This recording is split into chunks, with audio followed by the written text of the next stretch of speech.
প্ৰতি মাহত 1250 টকাকৈ প্ৰত্যক্ষভাৱে লাভ কৰিব আৰু তেওঁলোকে জুন মাহতে গেছৰ চিলিণ্ডাৰ কিনিব অতিৰিক্তকৈ আৰু 250 টকাকৈ লাভ কৰিব। আজি BTCত ইলেকশ্যন হোৱাৰ কাৰণে BTCৰ 6 লাখ হিতাধিকাৰীক আজি আমি সন্মিলিত কৰিব পৰা নাই।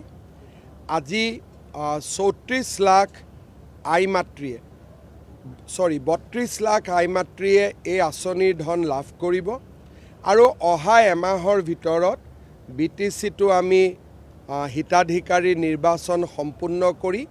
আমি BTCলৈ অৰুণোদয় সম্প্ৰসাৰণ কৰিব পাৰিম। স্বাধীন ভাৰতত আৰু অসমত স্বাধীনতাৰ পিছত এইখনে আটাইতকৈ সৰ্ববৃহৎ আঁচনি য'ত ৰাজ্য চৰকাৰে প্ৰতি বছৰে 5000তকৈও অধিক টকা ব্যয় কৰিব। ইয়াৰ উপৰিও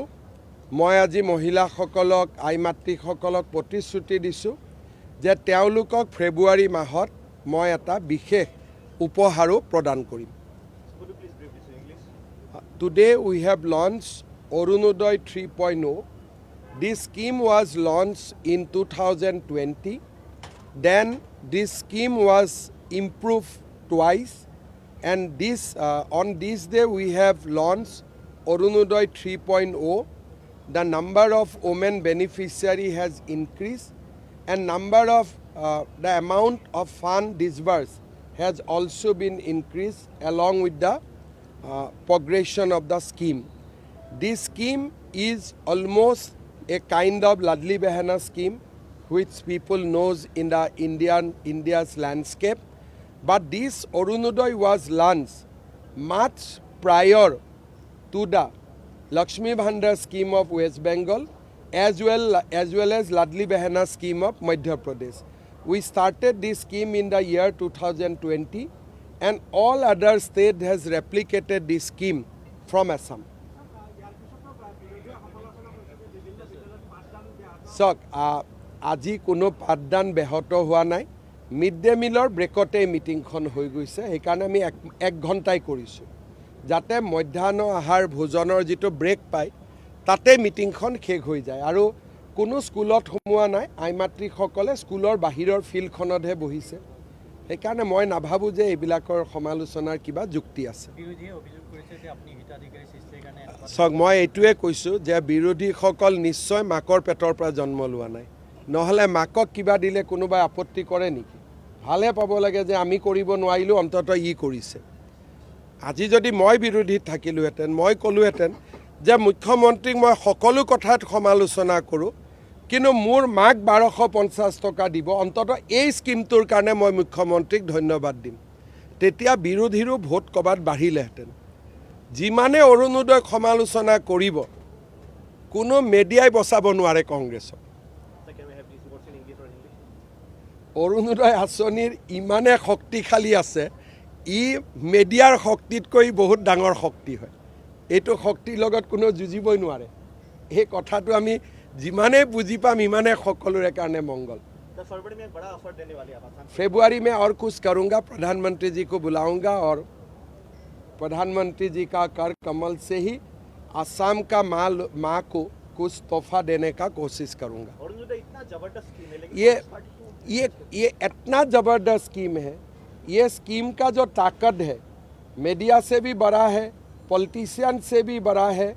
ये व्यक्ति से भी बड़ा है। ये बहुत बड़ा ताकत वाला स्कीम है। ये स्कीम को जो भी क्रिटिसाइज करेगा चुनाव में उनका हारना निश्चित है। Yes, but the selection process will be launched now because we were waiting for election because we did not wanted to violate the model code of conduct. Now we are going to launch. আজি তো এজন আহিব আৰু তেওঁৰ পৰা আমি বাকি কেজনৰ তেওঁ ইনফেক্ট আহিয়ে পালে, গতিকে তেওঁৰ পৰা আমি বাকি কেজনৰ মনোভাৱটো গম পাম। মুখ্যমন্ত্ৰীৰ লগত শ্যামকানু মহন্তৰ ভাল নাছিল, আটাইতকৈ শ্যামকানু মহন্তৰ ভাল থকা ব্যক্তিজনৰ নামে গৌৰৱ গগৈ। যোৰহাট ইলেকশ্যনৰ সময়ত গৌৰৱ গগৈৰ প্ৰতিটো ফেচবুক পোষ্ট চাব, থেংক ইউ কানু বুলি মই কেতিয়াও টুইট কৰা নাই সনা পিটিকা বুন্দিয়া ভুজিয়া গৌৰৱ গগৈ আৰু শ্যাম কানু মহন্তৰ আছিল শ্যাম কানু মহন্তৰ ককায়েকৰ লগত মই একেলগে কাম কৰিছোঁ মুখ্যমন্ত্ৰী হ'লে DGP থাকিব কিন্তু মোৰ বুন্দিয়া ভুজিয়া নাছিলে গৌৰৱ গগৈ আৰু শ্যাম কানু মহন্ত বুন্দিয়া ভুজিয়া হয় শ্যাম কানু মহন্তৰ যোৰহাট ইলেকশ্যনৰ সময়ত প্ৰত্যেকটো টুইট চাওক তিনি গগৈৰ ওপৰত শ্যাম কানু মহন্তই লিখা ছ'চিয়েল মিডিয়া পোষ্টবিলাক আপোনালোকে পঢ়ক গতিকে তেওঁৰ লগত যাৰ ভাল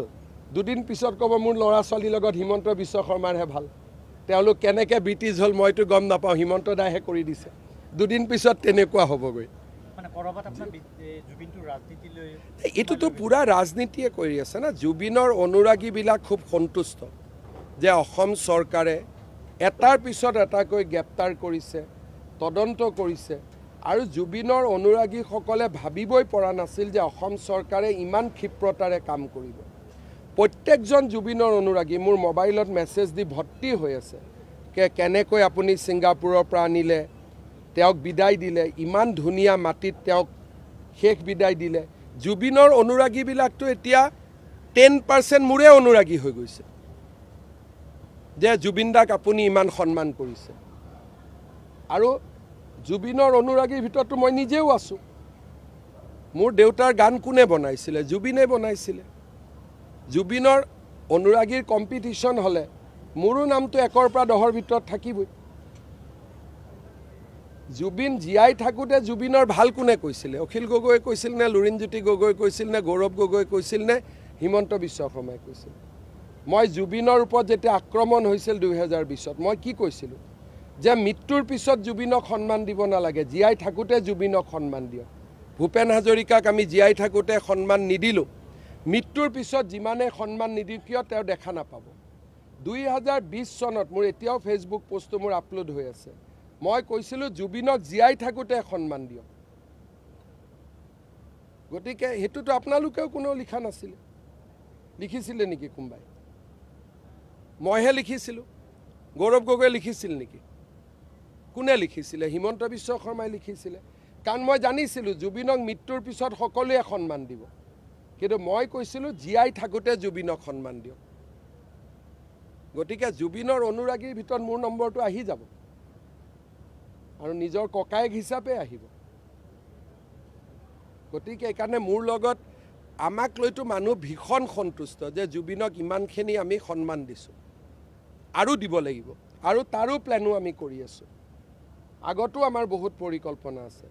আৰু জুবিনৰ দোষীসকলক যে এনেকৈ আনিম আজিতো ছিংগাপুৰৰ পৰা এজন হ'লেওতো ধৰি আনিলোঁ কেতিয়াবা অসম পুলিচে আগত পাৰিছিল নেকি গতিকে এই কথাটোলৈ যিমানে ৰাজনীতি কৰিব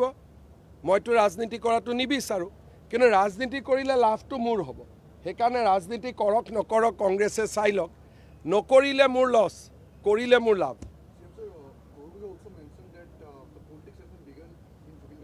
The day he says, politics যেতিয়া কৈছিল যে বেলেগ ৰাজ্যত হ'লেতো দোকান পোহাৰ জ্বলাই দিব it was not instigation আজি কংগ্ৰেছৰ সভাপতিয়ে কি ক'লে যে বেলেগ ৰাজ্যত এনেকৈ শিল্পী মৰিলে দোকান পোহাৰ জ্বলাই দিলেহেঁতেন তাৰমানে তেওঁ কি কৈছিল যে অসমৰ দোকান পোহাৰ জ্বলাই দিব লাগে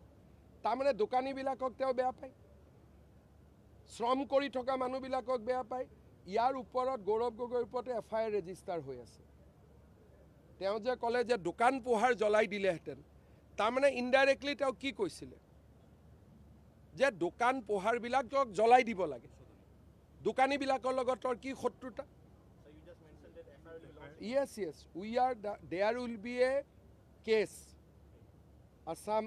we are going to register a omnibus case will be registered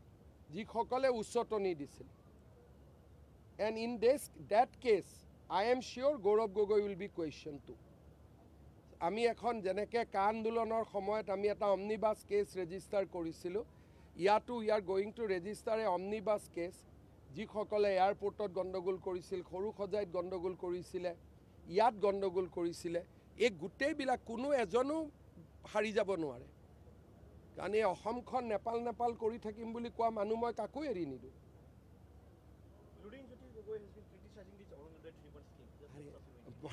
Lurinjyoti গগৈক জুবিনে কি কৈ গৈছিল এই ফটুৱা পাৰ্টি গতিকে ইয়াৰ পিছত আৰু মই ভাবোঁ যে লুৰিণজ্যোতি গগৈৰ নামৰ আগত ফটুৱাটো যোগ হৈ গৈছে আৰু তাত কি ক'ব আৰু আপুনি জুবিনে ন্যায় পাব লাগে বুলি লিখি পেলাই গৌৰৱ গগৈয়ে তলত লিখে যে 26ত মুখ্যমন্ত্ৰীক শিক্ষা দিব তাৰ মানে কি যে জুবিনৰ ন্যায়টোৰ লগত কোনো সম্পৰ্কই নাই আৰু গৌৰৱ গগৈয়ে জুবিনক কি ন্যায় দিব জুবিনটো অসমীয়া ভাৰতীয় আছিল গৌৰৱ গগৈ দুইটা বাচ্চা এতিয়া ফৰেন কৰি থৈ দিছে তেওঁ অসমীয়া ভাৰতীয় মানুহৰ মনৰ কথা কি বুজিব পুতেকটোক ফৰেনাৰ বনাইছে আৰু কালি ইণ্ডিয়ান পতাকালৈ জোকৰাই আছে আৰে নাগৰিকত্বটো চেঞ্জ কৰক না আজিলৈকে ইমান সমালোচনা হ'ল আজিলৈকে ঠিক আছে ভুল কৰিব পাৰে কোনোবাই জীৱনত আজিতো এপ্লাই কৰিব লাগিছিল যে মই অসমৰ মুখ্যমন্ত্ৰী হ'ব বিচাৰোঁ গতিকে মোৰ ল'ৰা ছোৱালী দুটা ভুলতে যদিও ইংলেণ্ড হৈছিল ব্ৰিটিছ হৈছিল এতিয়া অন্ততঃ মই ভাৰতীয় কৰাৰ সিদ্ধান্ত লৈছোঁ এই ঘোষণাটো হ'ব লাগিছিল নে নাই তাৰমানে অসমৰ মুখ্যমন্ত্ৰীৰ বাসভৱনত 4জন মানুহ থাকিব গৌৰৱ গগৈ ভাৰতীয় বাকী 3টাই বিদেশী কোন অফিচাৰ যাব তেওঁৰ ওচৰত গতিকে আজি 4 মাহ হৈ গ'ল বিতৰ্কটো নিজৰ ল'ৰা ছোৱালী দুটাক এতিয়া অন্ততঃ ভাৰতীয় কৰি ল'ব লাগে নে নালাগে যিজন মানুহে ল'ৰা ছোৱালীক বিদেশী কৰিছে সি হিমন্ত বিশ্ব শৰ্মাক বা কাকোৱে সমালোচনা কৰাৰ কোনো অধিকাৰ নাই